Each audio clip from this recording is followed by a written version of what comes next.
Ahora sí. Tomad asiento.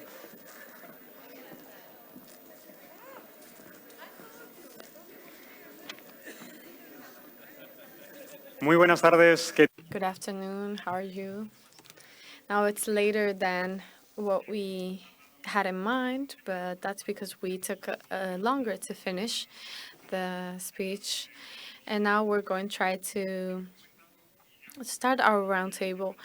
We've already said during this whole day that to talk about mental health, we also have to talk about the environments where those people that suffer from mental health disorders grow and live. That's what we're going to do right now in this high-level meeting organized by the Ministry of Health of the Spanish government, in collaboration with the EU presidency. So we've already talked about this topic with the teenagers that participated in the topic and the debate, and it has been very interesting to hear their opinions. So now we're going to start by talking to Mónica Domínguez García, and also the General Director of Evaluation and Territorial Cooperation of the Ministry of Education and Vocational Training. Thank you, Monica, for being here. Just like we said before, we were talking about young people, we're talking about school and education, and this time that children and teenagers are going through, and this is reflected on their emotions. So can you tell us a little bit about how you approach this topic? Well, good afternoon, everyone. I want to thank, first of all, the Ministry of Health for giving us this opportunity and the opportunity to be here with all of you. For me, it's a privilege to have an audience that is not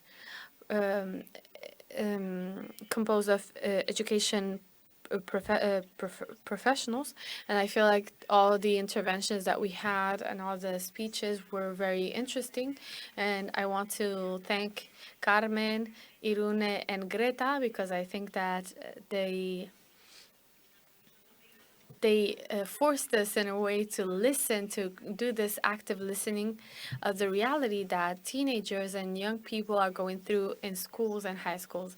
So thank you, everyone. I don't know if you want me to start by doing my presentation. Okay, I'll start. And I'll explain all the actions that we'll do in the ministry. De diapositivas, pues muchas gracias. Perfecto. Bueno, yo creo que la contextualización se ha ido presentando a lo largo de toda la mañana de hoy. Well, everything that we've talked about during the whole morning and the pandemic and the challenges that it presented to us and to the whole planet, I feel like it highlighted the mental health problems. These problems were already there, and now they're a reality and they're highlighted. So we have to focus on the kids and on young people, and we have to make sure that all schools and high schools and universities, all the education centers should be spaces, safe spaces and healthy spaces that will increase the quality of life of kids and teenagers. Our educational centers should be spaces where we educate to improve life quality. And there are a lot of factors that determine this emotional well-being and the improvement of the health of the whole community.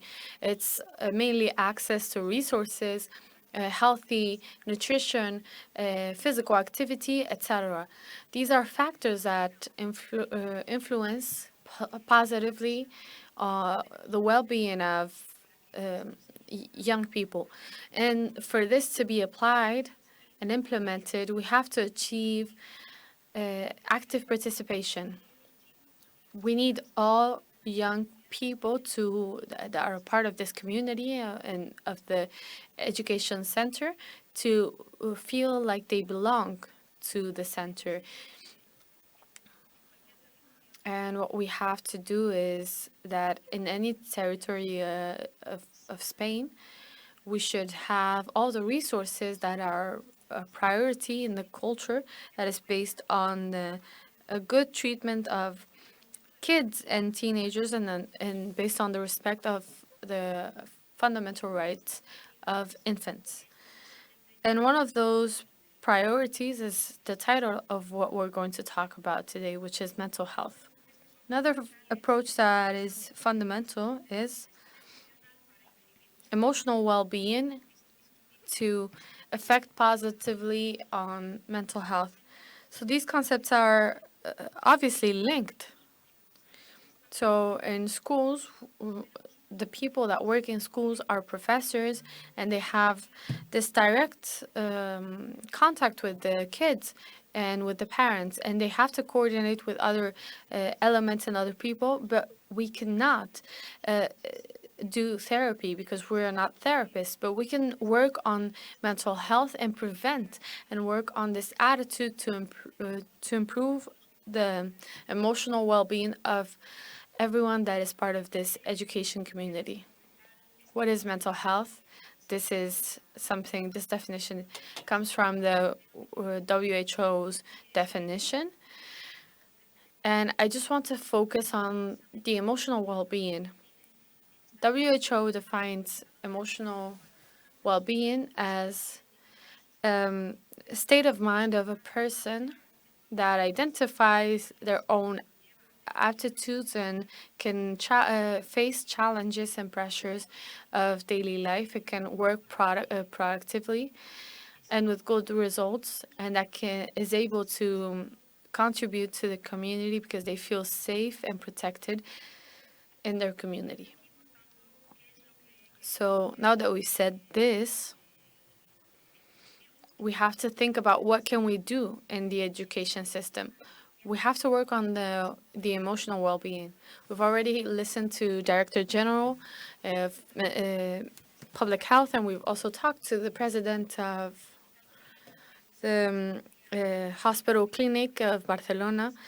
And you've explained this topic very well, but what we want to do is to work on creating schools that promote health. And in this sense, we have to act together. Well, thanks to the task force that we've created with the Ministry of Health and other entities that have been mentioned before, and all the actions that have been done internally in the Ministry of Education, I want to specifically mention some programs. Let's start by the first one, which is the program for cooperation on emotional well-being. Well, territorial cooperation is related to well, let me explain it to the people that are not from here. Well, we have some education is something that is decentralized, so we have to work together to achieve it. So mental health and emotional well-being is one of the priorities that we should have as a education sector. That's why we created the cooperation program for emotional well-being. This program requires us to be aligned with the national strategy for well-being, which is the strategy number 5, like you've talked about before. And there's something that I'm sure that we will agree on, is that in schools and high schools, at all levels, we're lucky to have 100% of kids and teenagers. We have all of them, all ages. So we're really lucky to do this as a job, because we can contribute to their growth. We want them to grow with emotional well-being, so that in the future they could have a healthy and strong mental well-being and mental health. Like I said, this program is necessary, and we have to apply it in all the aspects that are underlined in the strategy 5. So the main goal is to cooperate from the government with all the autonomous communities, so that so that each of them can apply and fix any lack that they may have. So, for example, some tasks that they might have to perform is to improve their professors. There are people that are working as professors, but they could get more training. We should have people that know about the importance of mental health. We should also talk about and work on the fight against stigma. And also, we work on explaining how we should act. We have to implement active listening. We have to notice what's happening in the corridors, what's happening in classroom, and everywhere. We have to know what's happening and how to act in case that there's a problem. How to talk to the kids, how to talk to the students, to the parents, and see how we can help in case we need to ask. And we're talking about training and everything that is linked to prevention. Another thing that we can work on is on giving specific resources that are maybe needed, and also in divulging the data. The people who will receive this help would be primarily the kids, the students, and also the professors. And obviously, not only the kids have mental health problems, but also the professors sometimes. So we also have to help the families. And we've invested 10 million euros so far, and this amount is divided between the different autonomous communities. So what we do is we create a specific task force to work on different topics. For example, working on living together and emotional well-being. And we also have activated the state observatory for being able to cohabitate.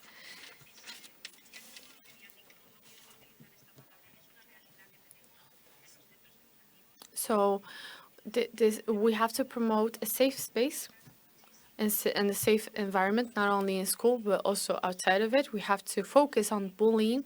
It's not enough to just create those protocols that we already have, because they're clearly not great. They're not working. We have to anticipate and we have to participate more.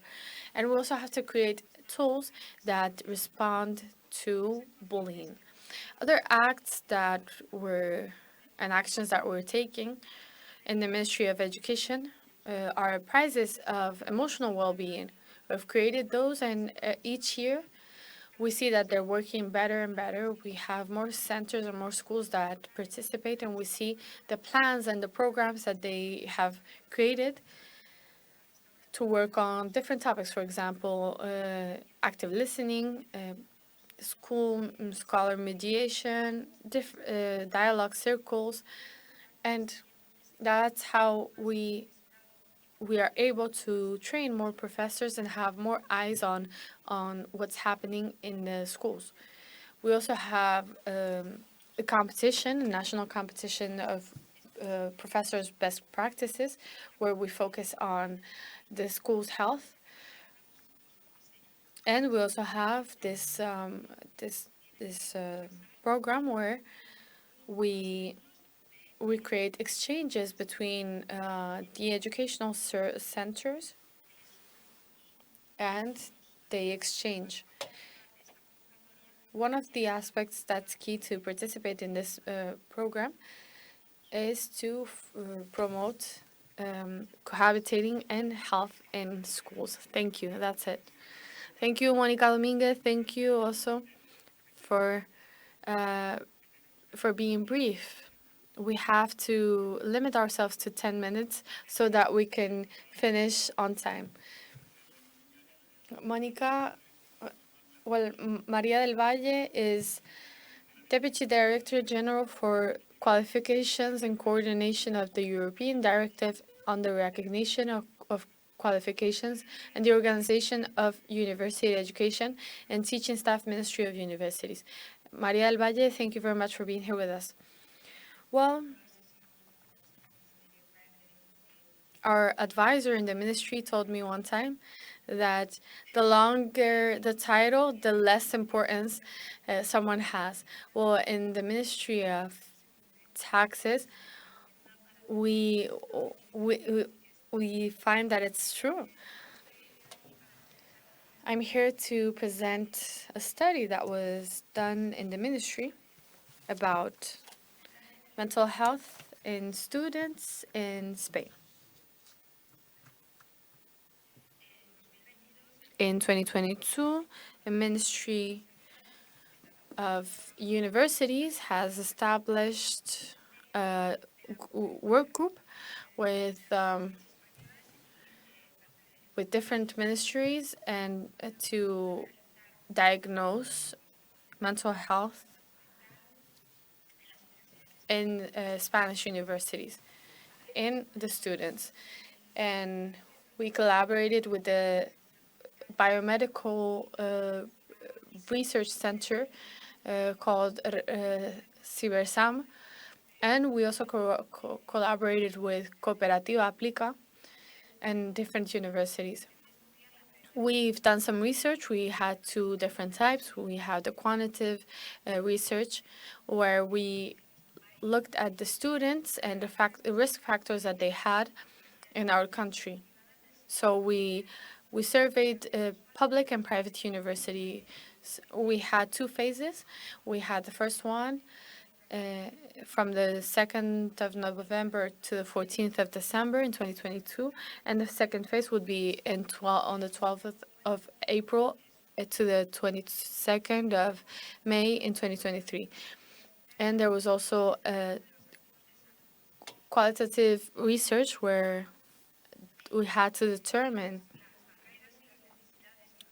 the needs of each student and analyze them so that we can put in practice and apply the resources that they might need to improve and prevent these problems. So the quantitative research described the mental health problems that were highlighted or more frequent. And we also had to determine the risk factors. In the first phase, we had more than 59,000 answers, and in the second phase, more than 24,000, which means 3.5% and 1.4% of the total students that used to go to university. Some data from the survey would be as follows. 72.5% of people that answered were female, and the average age was 25.3 years, and the academic level is 78.6% bachelor's degree, and the knowledge would be 46.5% social sciences and law, and most students had financed or paid for their studies from 64.3% from their family. So we see that there's huge pressure on the students.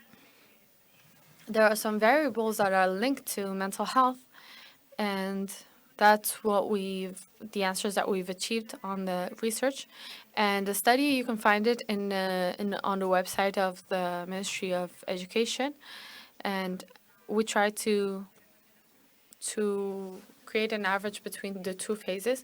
So it was 54.8% of the people that answered feel that there's a perception of need for psychological support. 51.3% have talked to a healthcare professional during the year. 35% have said that they know that there's a psychologist in university, but only 4.8% have said that they actually are users of this psychologist's office. And 17.3% have said to consume or use some sort of psychopharmacy, like anxiety pills or any types of pills, like example, depression pills. So here we have on the screen the percentages of the students that have a positive result in a screening to different symptoms. What we've done is we've had some questions that we gave them, and it's important to have a survey. This is not a clinical diagnosis, but it indicates a need for a more comprehensive assessment. So what we do is, what we found out is 49.4% of the students and 49.6% of the students on the second phase had symptoms of depression. And when we analyzed the attempt of suicide, we've seen that 1.7% of students completed the survey. And when we've talked about anxiety, severe or not so severe, we've had two phases. The first one, 49.5% completed it, and 52.8% completed the survey. In the insomnia, clinical insomnia or severe insomnia test and survey, we've had 1 out of 5 people that have completed the survey. And finally, when we've talked about alcoholism risk and consumption, there has been 1 out of 7 people that have talked about this and completed the survey. In the second phase, we've had some percentages that don't differ as much from the first ones. And here we've had the screening for depression and anxiety for bachelor's degree students and also master's degree students, and we have different data for doctorate.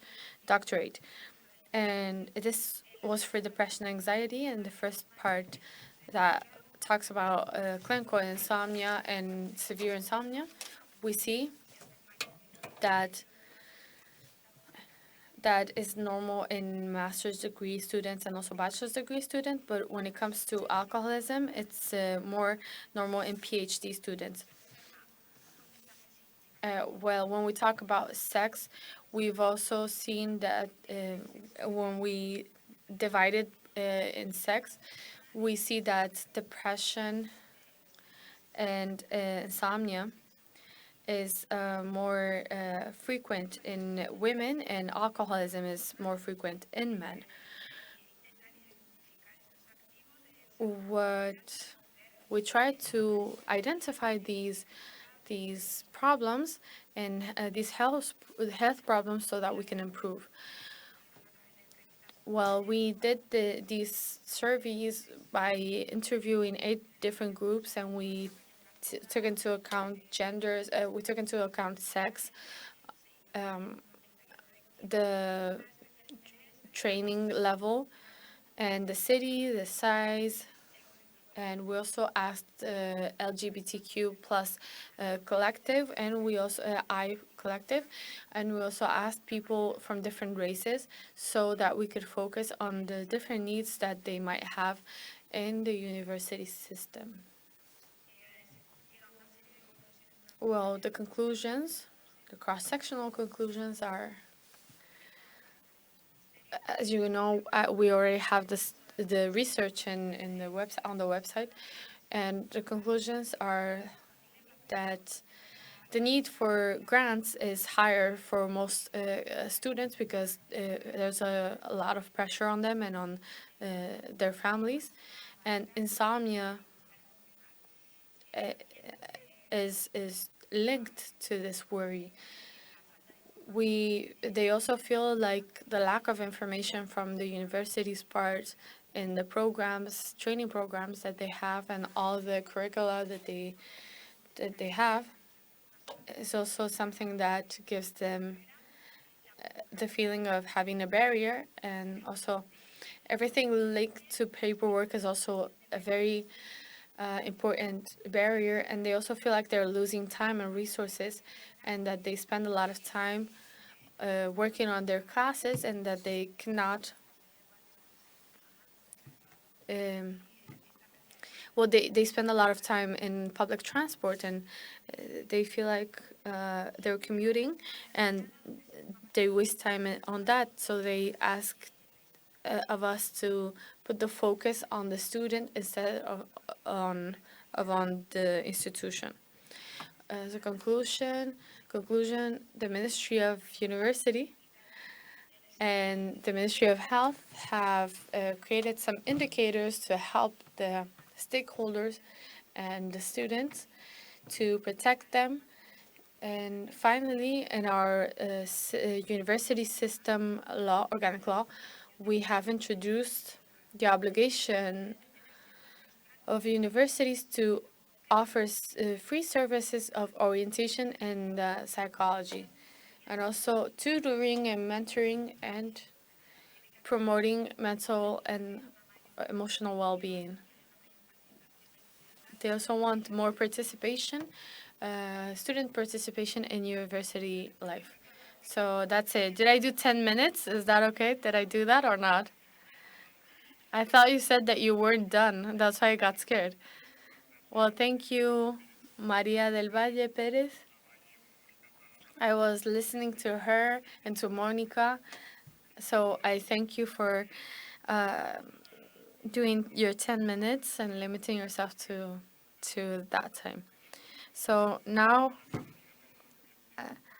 I'm going to talk to Pablo Puente. I'm gonna give him the floor. We're gonna talk about community approach. We're going to talk also about this creation that they had. So Pablo Puente, go ahead. Can you hear me from here? I'm not really loud when I talk, so I just taken. So I just wanted to thank the Health Ministry of Asturias. They gave me a very hard task to explain a task of an initiative that we've done for 15 years to explain it in 10 minutes. But I'm going to try my best. Just for those that don't know Prometeo is a program that was born in 2008, and it was created by three parts. It was created by the health services, by the authorities from health services and the social services of Gijón, and finally Siloes Foundation that manages the program. There are other entities and institutions that have helped us, especially entities linked to housing, to the University of Oviedo, etc. I'm trying to go faster with some slides so that we could get to the results. Well, we have this continuum care models and the housing models. We deal with a social exclusion, and we'll explain our model. There's a model that we work with, which is the stairs model. There are some obligations that we have to get to before we can purchase a house. So in Prometeo, we link these models to housing. There are different housing models, but we'll talk about that later on. This program helps people with severe mental disorders. To all the healthcare workers, you already know this. It includes schizophrenia, other types of disorders that are more severe. Something that's important is that people that deal with severe mental health disorders are excluded and isolated. So that's why we have a clinical part of mental health care that deals with it. This is fundamental because without this, the program wouldn't work. The goals that we have include the Sustainable Development Goals. A house is not an institution, so we do not work with an institutional program. We do a follow-up, a psychosocial follow-up, and once we achieve that, we integrate the person in the community.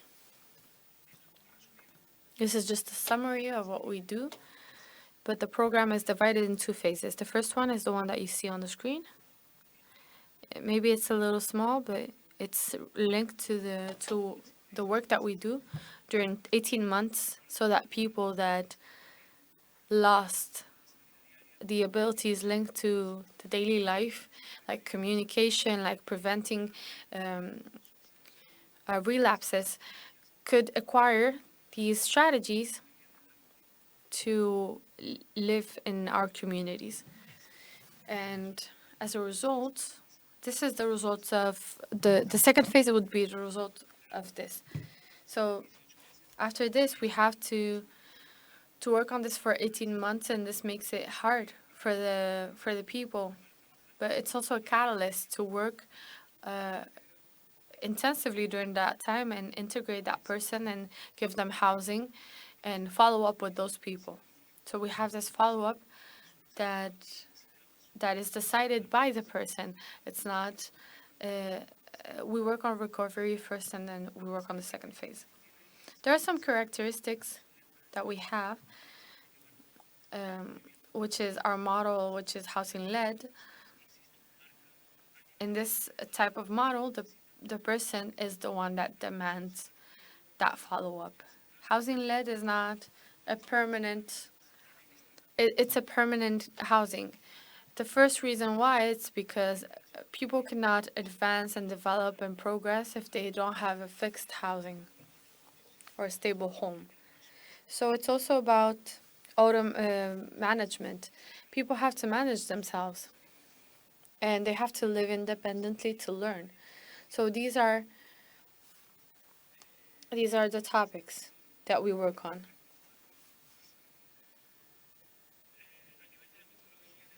When it comes to the methodology and the actions, we see that there are four topics that are important. The functional autonomy of people, and we have to think about a profile of a person that is already going through a lot of hardships in a society that rejects them. So it's a lot of work.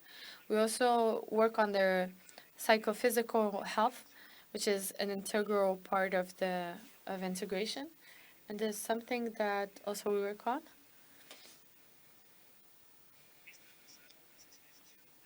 which is to sensitize people to these people.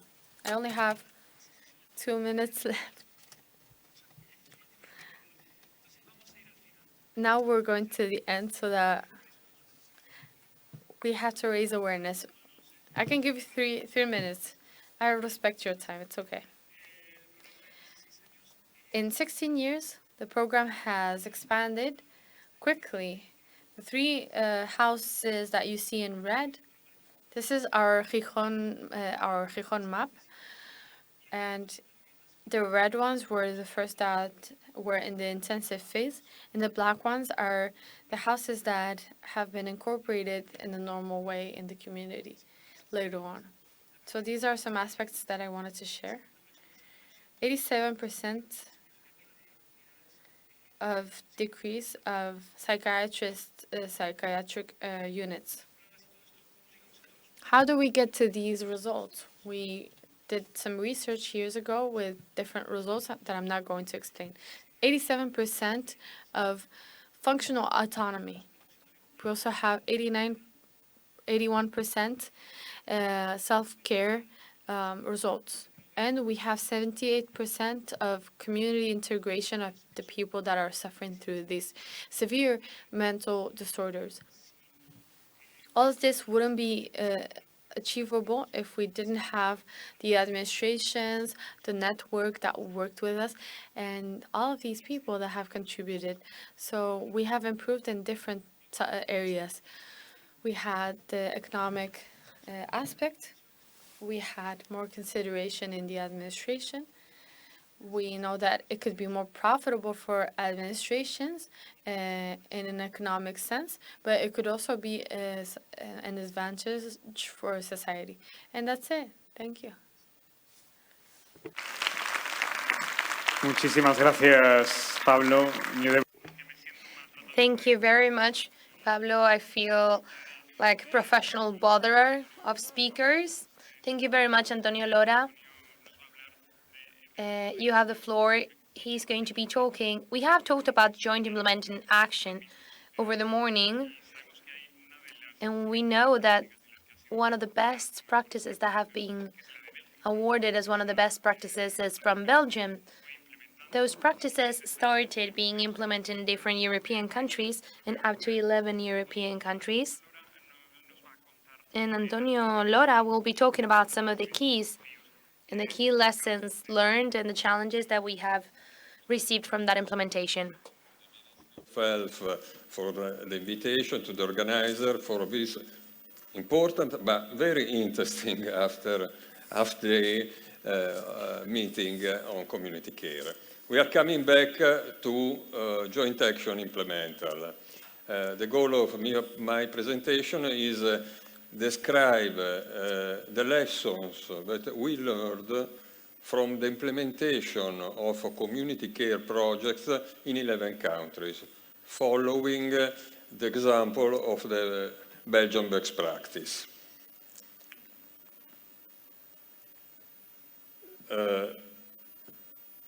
To best practice, Supra and Belgian reform. The focus of Work Package 5 is on the institutionalization and implementation of community care. 14 countries, 11 implementing. Two leaders, BZGA, Germany, and Regione Lombardy, Italy. Which are the tasks of the Work Package 5? First of all, the elaboration of the Bible of the Work Package 5, the analytical framework. The main purpose of this framework is to provide a common frame for community care inside the activities of Work Package 5.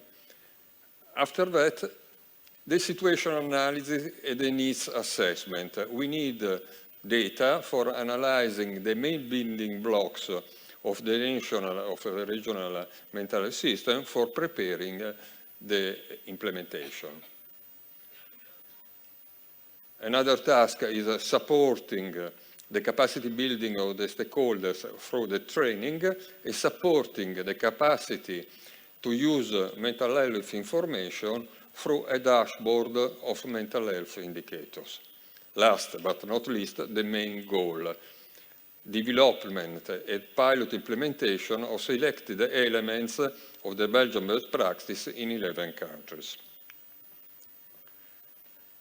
These are the practices to be implemented from Spain, integral and community-based care to people with severe mental illness within the development of autonomous living projects, to multidisciplinary mobile teams, transition for child and adolescent mental services and adult mental services, support the children of parents with mentally ill, establish coordination and networks in community care, promoting employment through the individual placements and support, evidence-based mental health, social care for adolescent and young patients with borderline personality disorders, case manager, collaboration with experts by experience, intersectoral collaboration. The conclusion is that the focus and the extent of the pilot action planned by the Work Package 5 countries widely differ from country to country. They are quite totally different. These are the implementation tools used, the SANA, situation analysis, the country profile derived from the SANA, very important, the SWOT analysis inside the country profile, the theory of change for establishing output, outcome, and indicators, and lastly, but not least, the action plan, that is the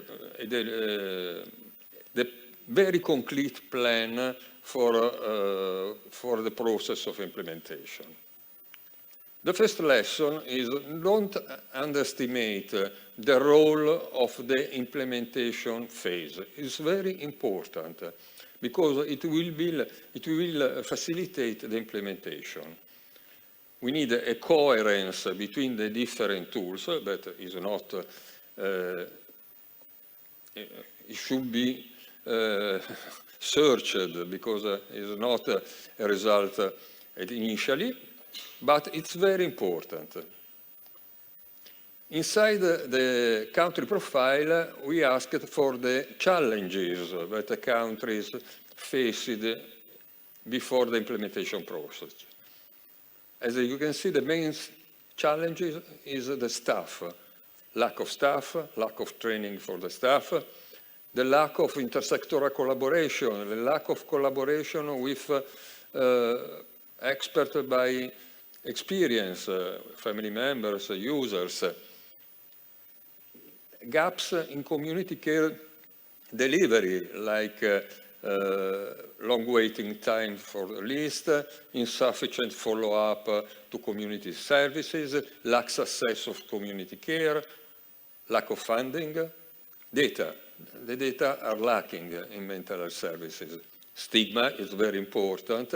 The resistance to the institutionalization, resistance to change the models based on mental hospitals, the lack of systematic approach to develop mental health service in the community, problems communication, and problems at local level. This is the list of the trainings. The first lesson that we learned from the training is important, but is not the magic bullet. There are some challenges providing training. Some countries don't have a clear idea of the training needs.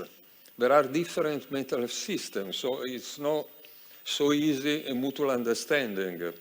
Mr. Lora, 2 minutes, please. 2 minutes. Yeah. Connection with the pilot. Participants have a little time available. I know. And it's very important, the preparatory work.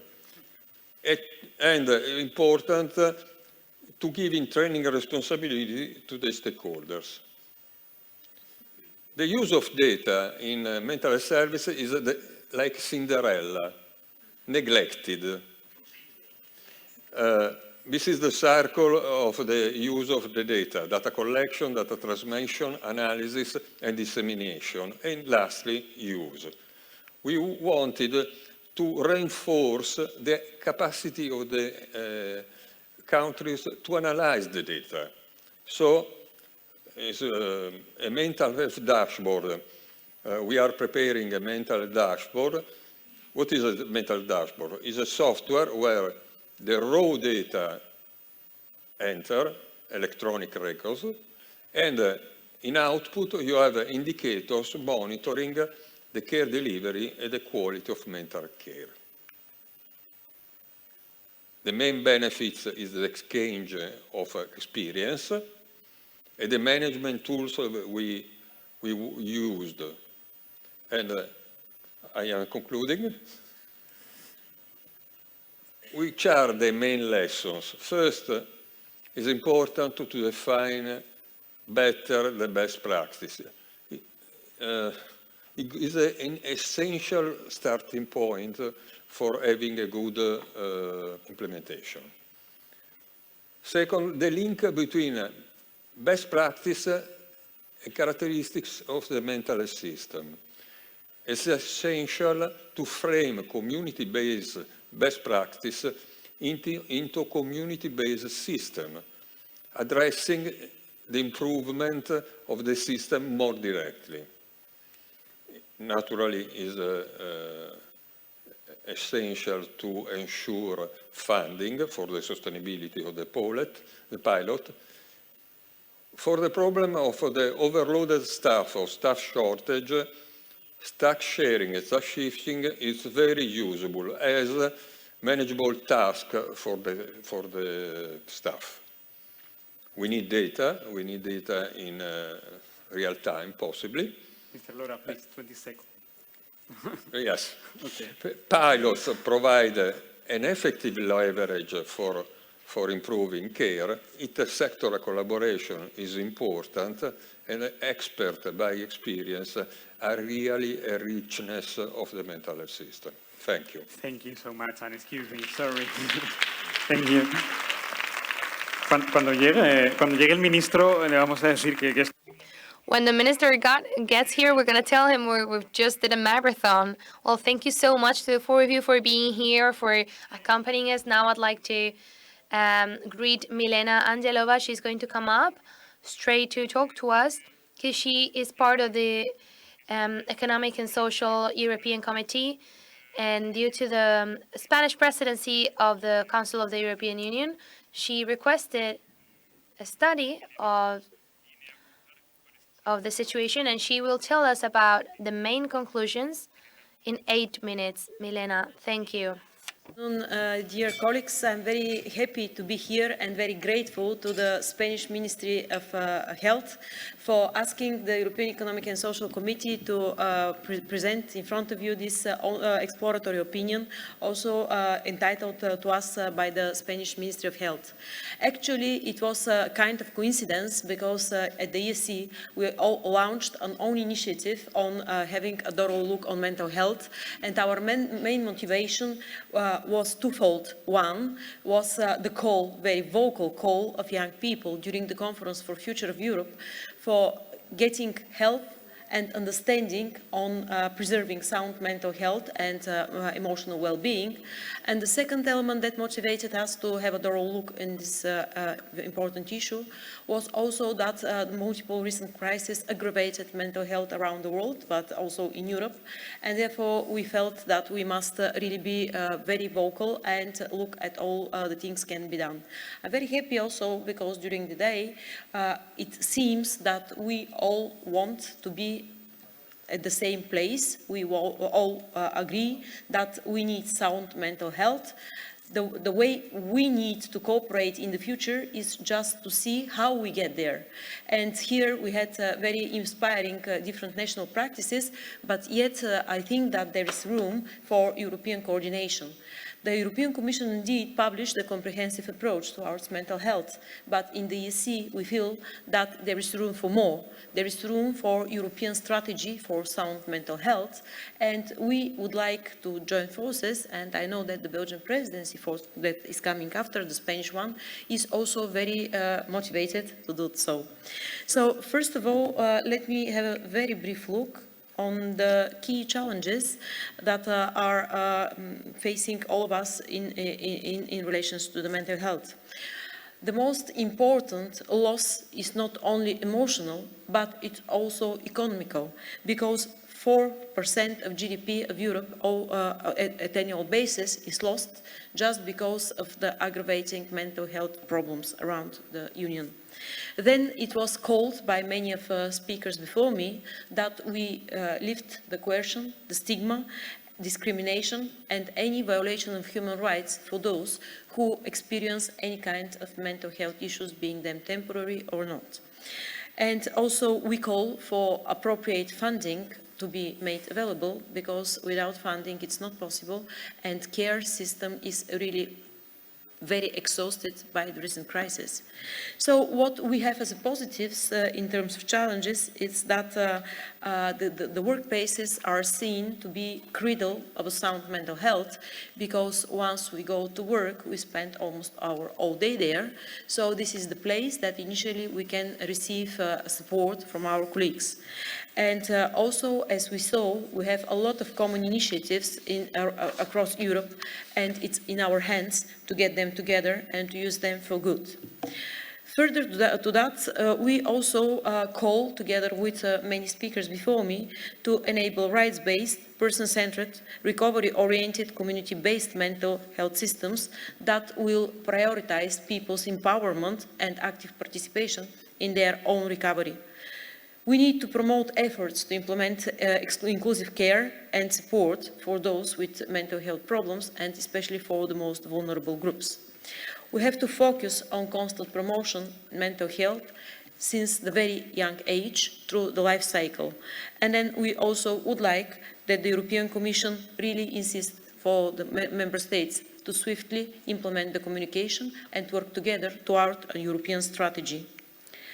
So the elements of a future European strategy can be found across improved access to support services, can be done by developing and implementing innovative, personalized and evidence-based care, and then special attention to be paid to the vulnerable groups. First of all are the children and adolescents.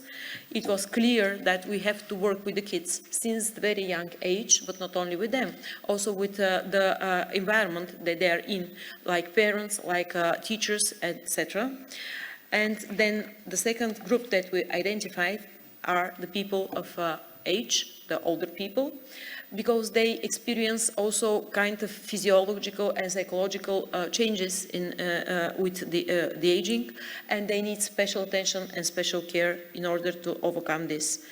Then the gender perspective, it was also mentioned by some of the colleagues, but we are very worried because the young girls especially are exposed by 20% more to negative effects that they can aggravate their mental health. Here they need all the support, especially in the schools, and not to be shy away from report any bullying or other negative events. Then further down, people with addictions, I think before me it was mentioned as well, people with intellectual and psychological disabilities, and those who are exposed to excessive stress. Here we have different groups, because those who are exposed to natural disasters, to conflicts, they are really vulnerable within 3 years after the event happened. And also we have those who are occupied in workplaces where they have exposure to stressful situations, so they need special attention. Therefore, we call that we focus on more prevention and early detection. This is expensive and time-consuming thing, and we believe that the member states should really build a network that will allow everyone with problem to have easy solution. To that extent, all levels of education, healthcare and caring services should work together in order to achieve these elements. The last thing that I want to share with you is the idea that the mental health is an integral part of European policy, and it calls for coordination and cooperation. For us, the normal place for this cooperation, coordination and monitoring of the progress to be done is within the framework of the European semester. I will not take long, because I know the Minister is with us, for which I am grateful. So my last word goes for praising all of you, because I know that each and everyone in this room has the heart and the mind in how we should nourishing sound mental health across Europe. And I will call that we join forces and really face this problem in a coordinated and solidar manner. Thank you very much for your attention. Thank you very much, Ms. Angelova. Thank you so much.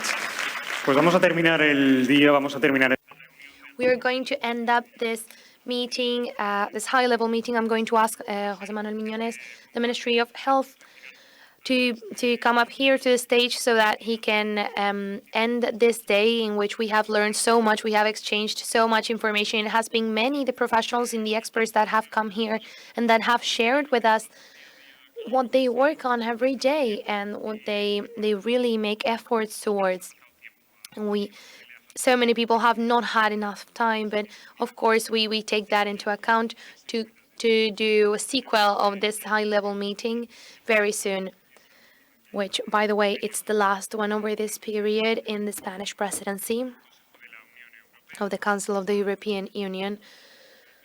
They are preparing the minister and will be over in a couple of minutes.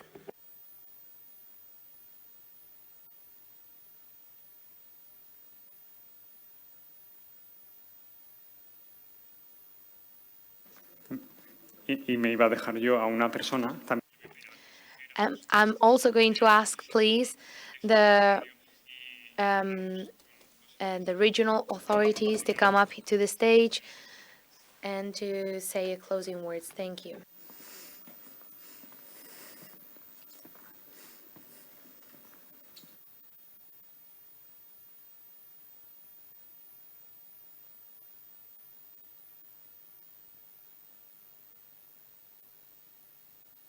Ministro, no sabe usted de lo que hemos corrido para... Minister, you don't know how much we have raised everyone to get to this point. So many speakers have not said so many things that they wanted to say.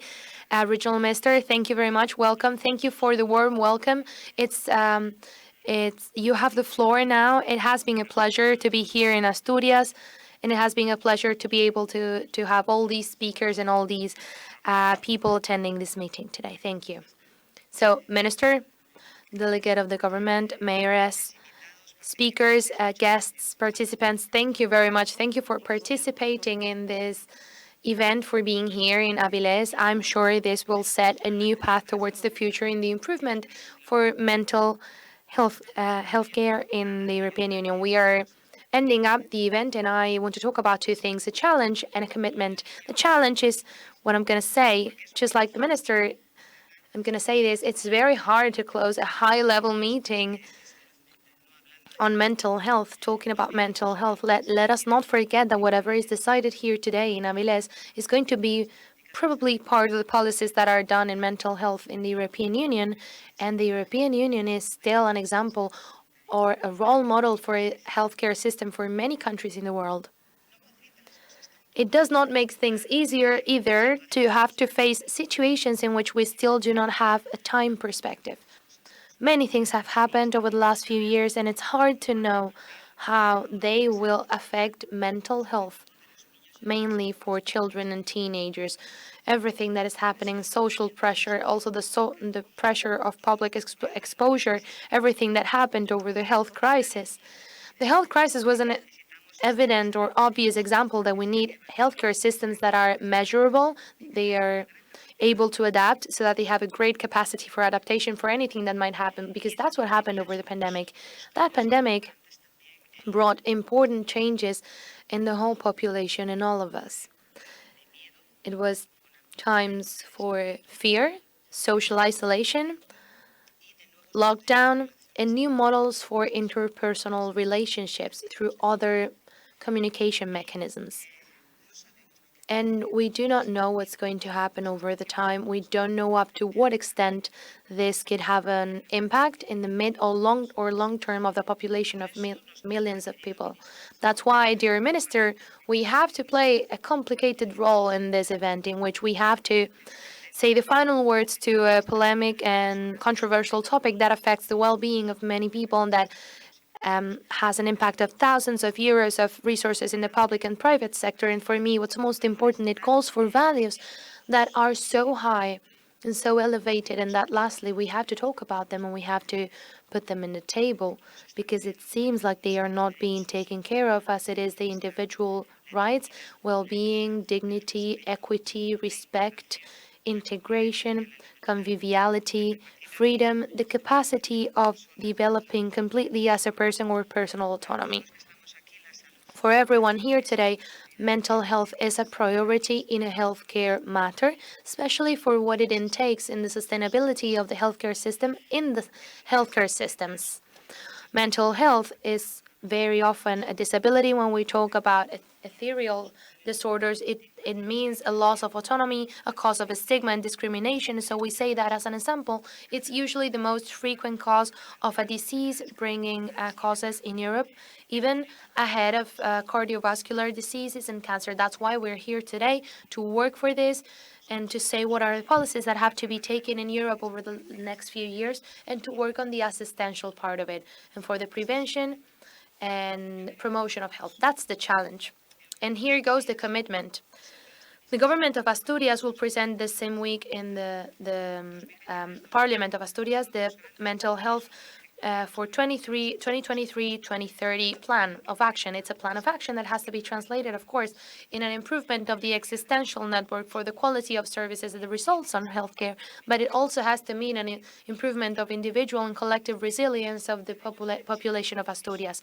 That's why we need the commitment of everyone. And of course, from the rest of the healthcare system, especially from primary care, but also from the rest of the government of the region of Asturias.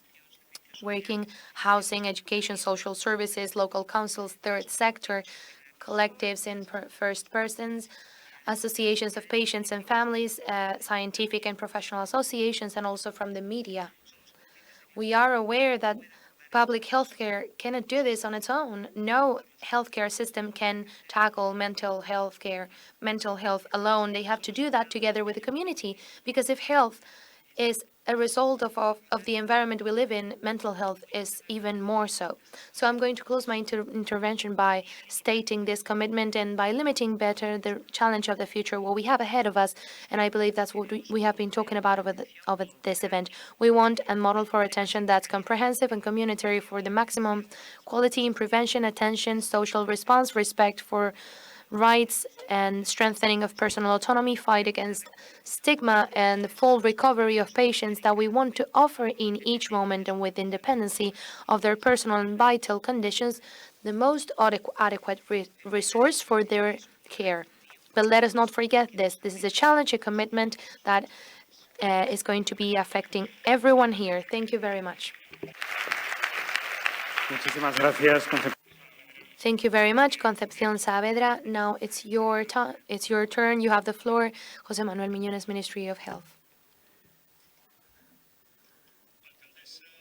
Mayoress, Delegate of the Government, Secretary of State, Regional Minister for Healthcare, General Director for Public Health, President of the Confederation of Mental Health from Spain, specialists, patients, family members, ladies and gentlemen, dear friends, good afternoon. Of course, indeed, we're closing the high-level meeting that the Ministry of Health has been developing over the Spanish Presidency of the Council of the European Union, and we do so on a high note. We do so by closing this event on mental health here in Avilés, in Asturias, and we do so with the goal of giving visibility and advancing towards one that I believe it's one of the biggest challenges that right now the European healthcare system is facing.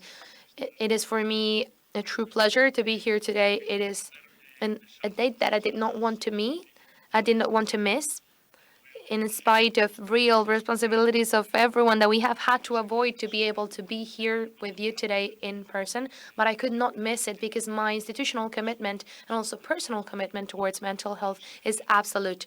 And those who know me know that already. First thing I want to say is thank you. I want to thank the speakers. I want to thank the people here. I want to thank the people who have been interested in being here today and for having participated in such an important event by giving their contribution towards trying to find light at the end of the tunnel.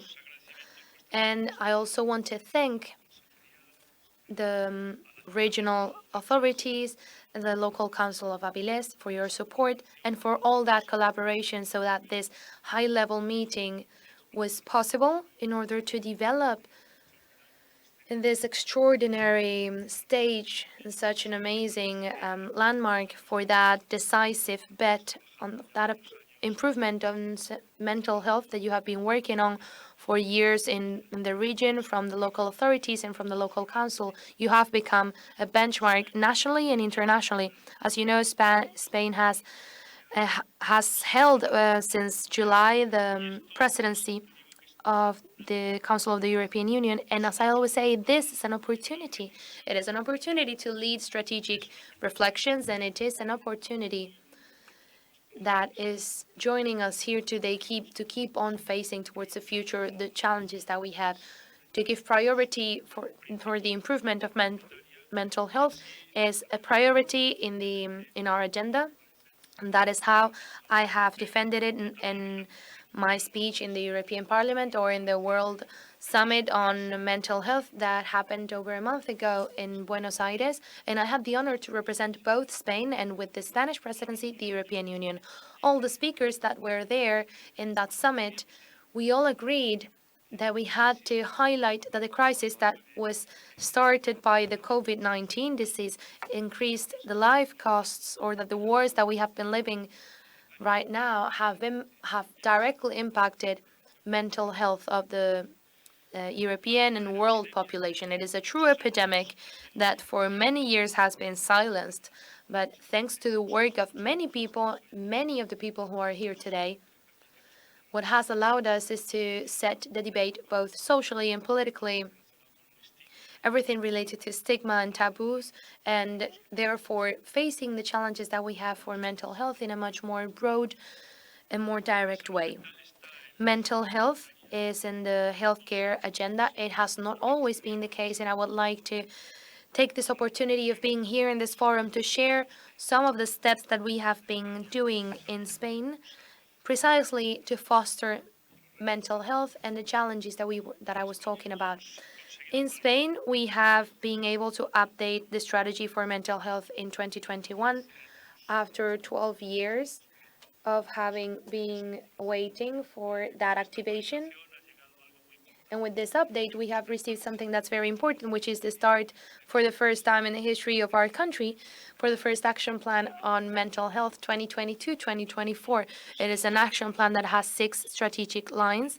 It has 44 actions, and it has come together with a tool that I always say is basic to turn it into a reality, because it's no use to have plans and strategies that have been designed if they have not gone together with budget. So that's what we have been doing with this action plan, to give funding to this, to have 100 million euros over the last 3 years, and that has allowed us to start setting in motion different associations over these 3 years, as well as the improvement and building of new infrastructures towards mental health. With this plan, we have started to face challenges such as prevention and continued and ongoing care, such as the regional minister was talking about. It is the start in setting into motion of new lines and strategies, and it's the new phone line of 024. It is a national line, it is a free line, it's confidential, and it's accessible, and it's free, that has had more than 170,000 calls since May 2022. And we have been talking that it's a line for attention for suicidal behavior. It's 170,000 calls for suicidal behavior of those people who are on the other side of the phone. I always say so, 024 is so much more than just a phone line. It is something that has become a call to life.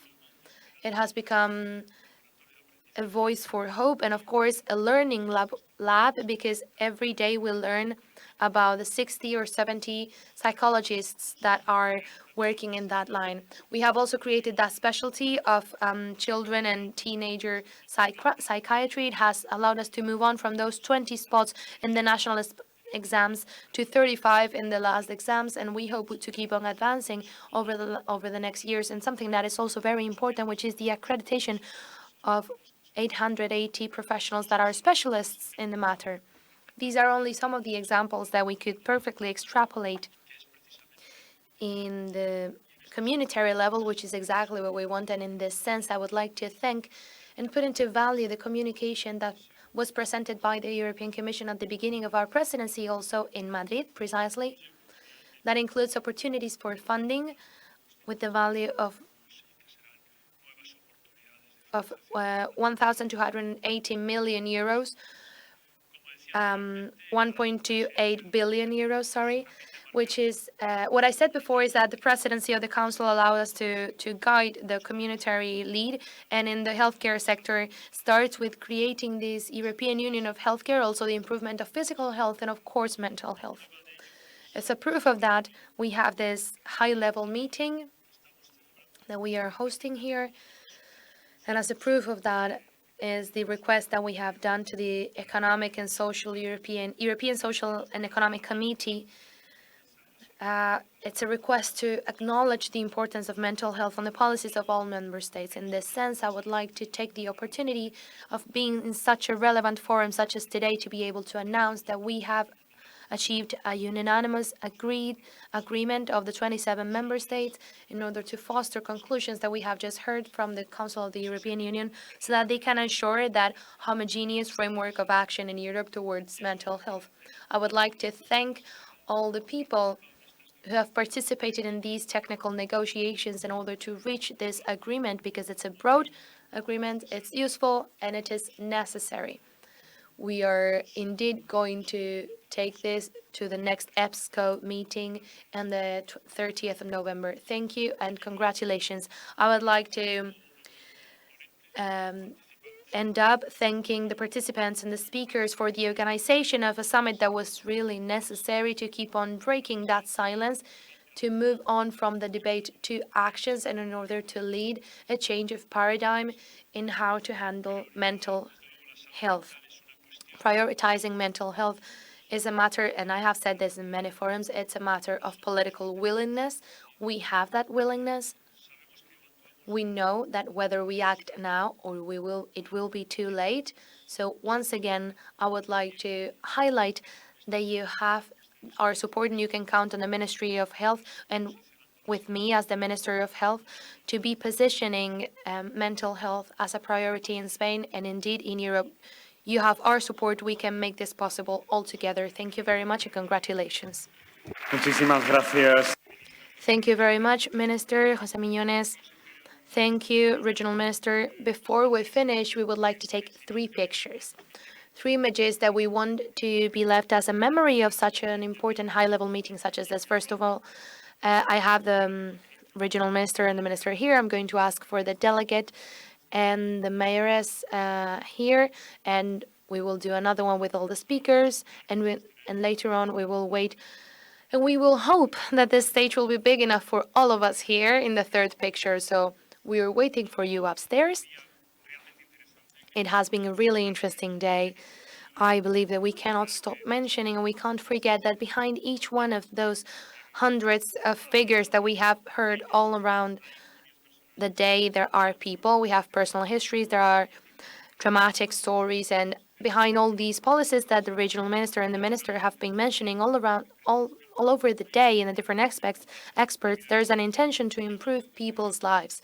And I would like, because you have been making reference all day to policies that are done to improve people's lives, but I also believe that it's very important to put in the importance in such a forum such as this to improve your own lives as well, to those that take care of us, to the people who are on the other side. So that's why I would also like to thank you all, to everyone here today, to share and to listen to shared experiences. It has been a pleasure. I am sure we will probably meet again in a forum such as this or a similar one. So thank you all. We will keep on betting for public healthcare systems such as this. Thank you, Niemeyer Center. Thank you to Asturias for holding this high-level meeting on mental health on the framework of the Spanish Presidency of the Council of the European Union. Thank you very much and good afternoon.